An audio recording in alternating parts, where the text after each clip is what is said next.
guys. Today is it's a really beautiful day. Sunny day. Lilinis tayo ng garden. Yung mga dry na stems ng flower, yung mga patay na ito.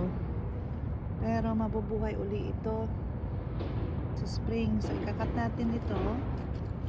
And on spring, the next month, or actually March, magbubloom sila uli. These flowers. So samahan niyo ako. Kakat tayo ng mga dry stems. There, kakat natin yan. Okay.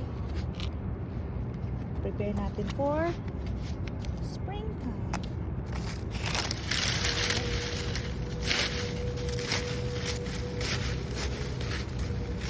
Para pag tumubo, tutubo siya ulit sa spring, lalago siya ulit.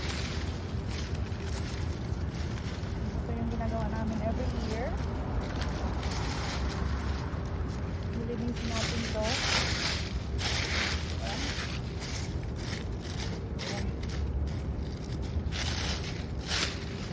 Here, as you can see, nag-sprout na siya. Ayan na siya naman.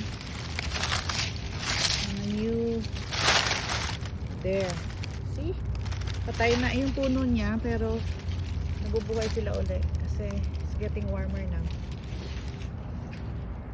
Okay. So, linisin natin to.